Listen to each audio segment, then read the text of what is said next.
আবারও আতঙ্ক গোবর্ধনপুরে। সমুদ্রের প্রবল জলোচ্ছ্বাসে নদীবাঁধ ভেঙে প্লাবিত হল বিস্তীর্ণ এলাকা। দক্ষিণ 24 পরগনার পাথর প্রতিমা ব্লকের এই দ্বীপে প্রতি বর্ষাতেই নদী বাঁধ ভেঙে জল ঢোকার ঘটনা ঘটে, কিন্তু এবার বর্ষার আগে প্রবল কোটালের জেরে নদীর বাঁধ ভেঙে জলের তলায় চলে গেল বেশ কয়েকটি ঘর। স্থানীয়রা জানান, গত বর্ষায় বাঁধ ভাঙার পরেও প্রশাসন সংস্কারের উদ্যোগ নেয়নি, ফলে প্রতি কোটালে জল ঢুকে যায় গ্রামে। আর এবার পুরো বাঁধই ধসে পড়ল। দুপুরের দিকে বাঁধ ভেঙে গেল, চোখের সামনে নদীর জল ঢুকে এলাকায় ভাসিয়ে দেয়।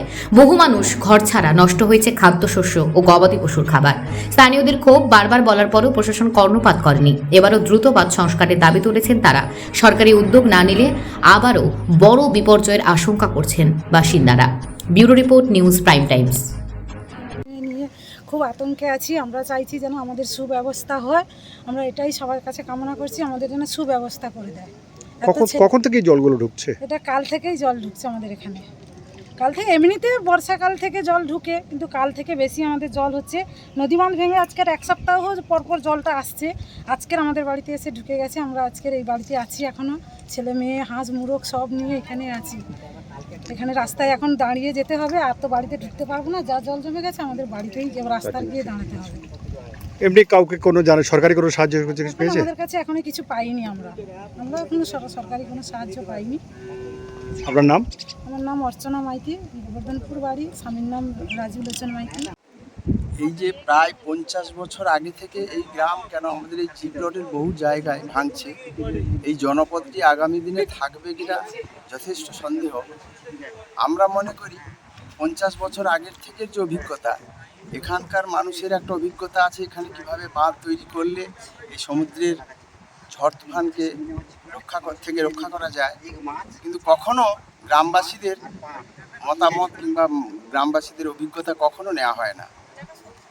যার ফলে এখানে আমরা মনে করেছি, আমরা দীর্ঘদিন ধরে এইগুলো দেখতে দেখতে আমাদের মনে হয়েছে যে আমাদের যে সেচ বিভাগ এবং আমাদের যে সরকার, যে সময় যে সরকারই আছে, তাদের এটা একটি আয় করার একটি মৃগয়া ক্ষেত্র আমরা মনে করি।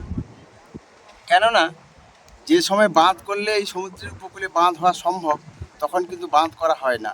যে কোটি কোটি টাকা নিয়ে হাজির হয় ঠিক এই সময়ে, যে সময় বর্ষাকাল, যে সময়ে ঝড় তুফান বেশি হয়, যে সময় মাটি নেওয়া যায় না, সেই সময় এসে এরা হাজির হয়। শুখা মরশুমে এরা আসে না।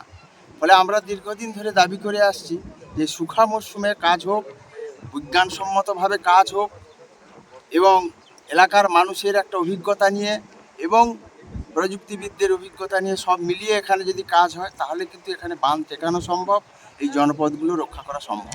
আপনার নাম? আমার নাম কার্তিক দাস। কি পদে আছেন? আমি এসইউসিআই দলের লোক।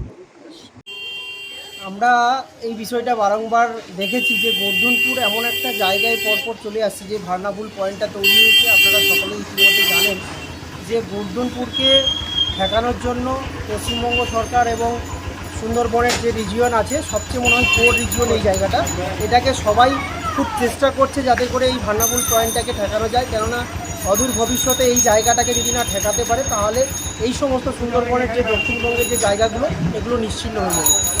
সেই কারণে নতুনভাবে একদম সম্পূর্ণ নিউ নেচারে বাঁধ করার জন্য ইতিমধ্যে পশ্চিমবঙ্গ সরকার ব্যবস্থাও নিয়েছে, এবং তার জন্য অ্যালিগেশন নেওয়া হয়ে গেছে, এবং এখানকার মানুষজনকে পুনর্বাসন দিয়ে নতুনভাবে বাঁধ তৈরি করার প্ল্যানিংও হয়েছে।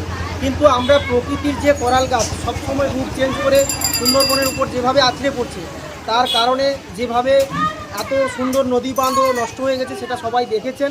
বা গভর্নমেন্ট বারে বারে চেষ্টা করছে এই জায়গাটাকে কিভাবে সুরক্ষিত করা যায়, চেষ্টা আমাদের জারি রয়েছে। এবং এই মুহূর্তে আমরা যেটা লক্ষ্য করেছি যে বাঁধ ভেঙে সত্যি অনেকটা জল প্লাবিত হয়ে গেছে, এবং ওখানকার মানুষজন অনেকটাই আতঙ্কে আছে। আমরা ঊর্ধ্বতন কর্তৃপক্ষ এবং সিএমের কাছে খবরও পাঠিয়েছি, যাতে করে খুব দ্রুত গতিতে এই জায়গাটাকে রিকভারি করা যায়। এটুকুই আমাদের বলার। আপনার পরিচয়? আমি সৌরভ দাস, পাথর প্রতিমা পঞ্চায়েত সমিতির বিদ্যুৎ, ক্ষুদ্র শিল্প ও কুটির শিল্পের কর্মাধ্যক্ষ।